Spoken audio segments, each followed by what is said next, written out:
ನಮಸ್ಕಾರ ವಿದ್ಯಾರ್ಥಿಗಳೇ ಹಾಗೂ ಪ್ರೇಕ್ಷಕರಿಗೆ ನಮ್ಮ ಚಾನಲ್ಗೆ ಸ್ವಾಗತ. ನವೋದಯ ವಿದ್ಯಾಲಯ ಸಮಿತಿ ವತಿಯಿಂದ 2025-26ನೇ ಸಾಲಿನ ಅಡ್ಮಿಷನ್ಸ್ಗಳನ್ನು ಆರಂಭಿಸಲಾಗಿದೆ. ಸೊ ಆಫಿಷಿಯಲಿ ನಿನ್ನೆ ಅನೌನ್ಸ್ಮೆಂಟ್ ಮಾಡಲಾಗಿದೆ.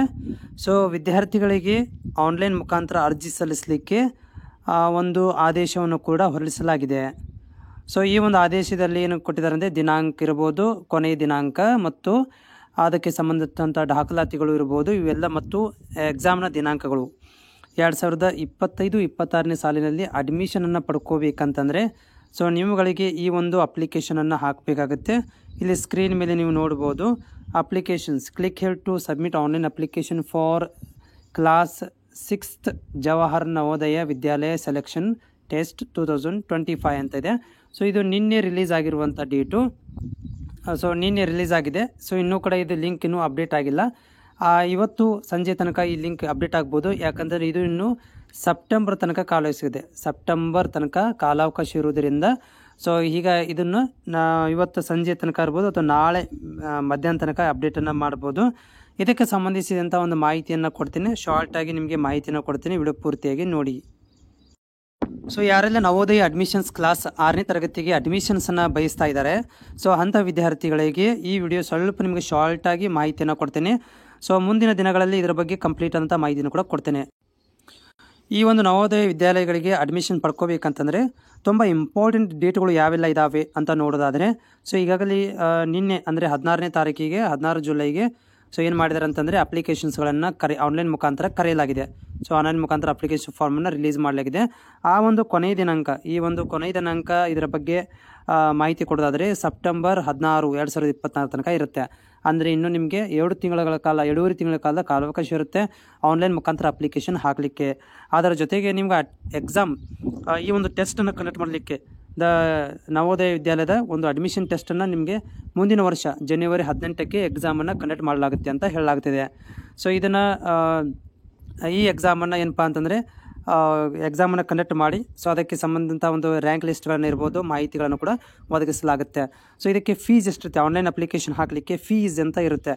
So fees online application fees 2025ರ ಒಂದು ಜವಾಹರ್ ನವೋದಯ ವಿದ್ಯಾಲಯದ ಇಲ್ಲಿ ಏನಂದರೆ ನೋ ಅಪ್ಲಿಕೇಶನ್ ಫೀಸ್, ಇಲ್ಲಿ ಯಾವುದೇ ಥರದಂಥ ಒಂದು ಅಪ್ಲಿಕೇಶನ್ ಫೀಸ್ ಇರುವುದಿಲ್ಲ. ಫ್ರೀ ನೀವು ಆನ್ಲೈನ್ ಮುಖಾಂತರ ಅಪ್ಲಿಕೇಶನನ್ನು ಹಾಕ್ಬೋದು.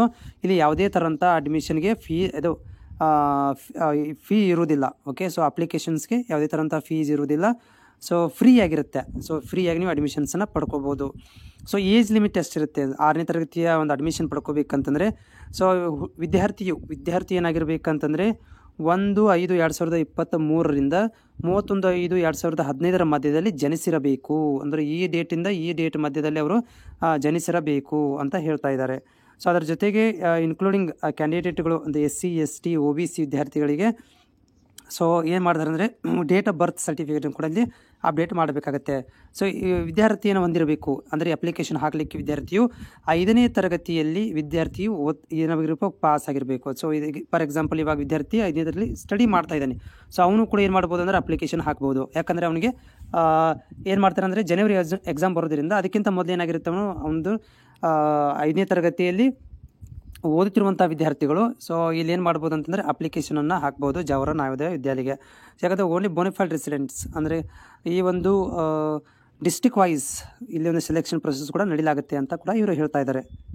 ಇದು ತುಂಬ ಇಂಪಾರ್ಟೆಂಟ್ ಏನಂದರೆ ವಿದ್ಯಾರ್ಥಿಯು ಅಂದರೆ ವಿದ್ಯಾರ್ಥಿಯು ಕಂಪಲ್ಸರಿಯಾಗಿ 5ನೇ ತರಗತಿಯಲ್ಲಿ ಗೌರ್ಮೆಂಟ್ ಅಥವಾ ಗೌರ್ಮೆಂಟ್ ಅಂಡರಲ್ಲಿರುವಂಥ ಅಥವಾ ರಿಕಗ್ನೈಸಲ್ಲಿರುವಂತಹ ಏನು ಮಾಡ್ತಿರಬೇಕು, ವಿದ್ಯಾರ್ಥಿ ಓದ್ತಿರಬೇಕು. ಅಂದರೆ ಗೌರ್ಮೆಂಟ್ ಅಂದರೆ ಕರ್ನಾಟಕದಲ್ಲಿ ಟೋಟಲಾಗಿ ಓದ್ತಿರಬೇಕು. ಅದು ಏನಪ್ಪ ಅಂದ್ರೆ ರಿಕಗ್ನೈಸ್ ಅಂದರೆ ಗೌರ್ಮೆಂಟಿಗೆ ಅಟ್ಯಾಚ್ಮೆಂಟ್ ಇರಬೇಕು, ಆ ಗೌರ್ಮೆಂಟಿಂದ ಲೈಸೆನ್ಸನ್ನು ಪಡ್ಕೊಂಡಿರಬೇಕು ಅಂತ ಹೇಳ್ತಾ ಇದ್ದಾರೆ. ಈ ಒಂದು ಅಡ್ಮಿಷನ್ ಪಡ್ಕೊಳ್ಳಿಕ್ಕೆ ಎಲ್ಲ ಡಾಕ್ಯುಮೆಂಟ್ಸ್ಗಳು ಬೇಕಂತಂದರೆ ಒಂದನೇದು ಡೇಟ್ ಆಫ್ ಬರ್ತ್ ಪ್ರೂಫ್ ಬೇಕು. ಸೊ ಡೇಟ್ ಆಫ್ ಬರ್ತ್ ವಿದ್ಯಾರ್ಥಿಯ ಡೇಟ್ ಆಫ್ ಪ್ರೂಫ್ ಬೇಕು. ಆಮೇಲೆ ಎರಡನೇದು ಏನಂತಂದರೆ ಪ್ರೂಫ್ ಆಫ್ ಎಲಿಜಿಬಿಲಿಟಿ ಅಂದರೆ ಪ್ರೂಫ್ ಆಫ್ ಎಲಿಜಿಬಿಲಿಟಿ ಅಂದರೆ 5ನೇ ತರಗತಿಯಲ್ಲಿ ಓದ್ತಾ ಇದ್ದಾನೆ ಅಂತ ಸ್ಟಡಿ ಸರ್ಟಿಫಿಕೇಟ್ ತೆಗೆಸ್ಕೋಬೇಕಾಗುತ್ತೆ. ಆಮೇಲೆ rural quota. So in case of ವಿದ್ಯಾರ್ಥಿ ಏನಾದರೂ ಕನ್ನಡ ಮೀಡಿಯಮು ರೂರಲ್ ಕೋಟಾ ಇದ್ದರೆ, ಕನ್ನಡ ಮೀಡಿಯಮ್ ಬರೋದಿಲ್ಲ, ರೂರಲ್ ಕೋಟಾ ಇದ್ದರೆ ಸೊ ಅದನ್ನು ಕೂಡ ರೂರಲ್ ಕೋಟಾನ ತೆಗೆಸ್ಕೋಬೇಕಾಗುತ್ತೆ. ಸೊ ಈ ರೂರಲ್ ಕೋಟಾವನ್ನು ಕ್ಲಾಸ್ 3rd 4th 5th ಅಂದರೆ ರೂರಲ್ ಏರಿಯಾದಲ್ಲಿ ಓದ್ತಾ ಇದ್ದಾನೆ ಅಂತ ತೆಗೆಸ್ಕೋಬೇಕು. ಆಮೇಲೆ ರೆಸಿಡೆಂಟ್ ಸರ್ಟಿಫಿಕೇಟ್ ರೆಸಿಡೆಂಟ್ ಪ್ರವಾಸಿ ಪ್ರಮಾಣ ಪತ್ರ ಕೂಡ ಇಂಪಾರ್ಟೆಂಟ್ ಆಗಿರುತ್ತೆ. ಅಂದರೆ ಯಾವ ಜಿಲ್ಲೆಯಲ್ಲಿ ಇದ್ದಾನೆ ಅನ್ನೋದನ್ನು ಲೊಕೇಶನ್ ಮಾಡ್ಕೊಳ್ಳಿಕ್ಕೆ ಸೊ ವಿದ್ಯಾರ್ಥಿ ಒಂದು ಪ್ರವಾಸಿ ಪ್ರಮಾಣ ಪತ್ರವನ್ನು ಕೂಡ ತೆಗೆಸಬೇಕಾಗುತ್ತೆ. ಆಮೇಲೆ ಆಧಾರ್ ಕಾರ್ಡ್ ಕೂಡ ಬೇಕು ಮತ್ತು ಸರ್ಟಿಫಿಕೇಟ್ ಹೆಡ್ ಮಾಸ್ಟರ್ ಕಡೆಯಿಂದ ಸ್ಟಡಿ ಸರ್ಟಿಫಿಕೇಟ್ ಏನಪ್ಪ ಅಂದರೆ 3ನೇ 4ನೇ ಮತ್ತು 5ನೇ ತರಗತಿಯಲ್ಲಿ ಓದಿರೋ ಬಗ್ಗೆ ಹೆಡ್ ಮಾಸ್ಟರ್ಗಳಿಂದ ಏನಪ್ಪ ಅಂದರೆ ಸ್ಟಡಿ ಸರ್ಟಿಫಿಕೇಟನ್ನು ಕೂಡ ನೀವು ಕಲೆಕ್ಟ್ ಮಾಡ್ಕೋಬೇಕಾಗುತ್ತೆ. ಅದಾದಮೇಲೆ medical fitness certificates. So medical fitness certificate ಅದನ್ನು ಕೂಡ ನಿಮಗೆ ಇಲ್ಲಿ ಇಂಪಾರ್ಟೆಂಟ್ ಇರುತ್ತೆ. ಆಮೇಲೆ ಮೈಗ್ರೇಷನ್ ಅಂಡರ್ಟೇಕಿಂಗ್, ಸೊ ಒಂದು ಜಿಲ್ಲೆಯಿಂದ ಇನ್ನೊಂದು ಜಿಲ್ಲೆಗೆ ಬಂದಿರುವಂಥ ಸರ್ಟಿಫಿಕೇಟ್ ಇರ್ಬೋದು. ಆಮೇಲೆ ಡಿಸಬಿಲಿಟಿ ಅಂದರೆ ಫಿಸಿಕಲ್ ಹ್ಯಾಂಡಿಕ್ಯಾಪ್ಟ್ ಇದ್ದರೆ ಅದು, SC ST certificates, OBC certificates, ಇವೆಲ್ಲ ಅಡ್ಮಿಷನ್ಸ್ ಪಡ್ಕೊಳ್ಳಿಕ್ಕೆ ಡಾಕ್ಯುಮೆಂಟ್ಸ್ ಬೇಕಾಗುತ್ತೆ.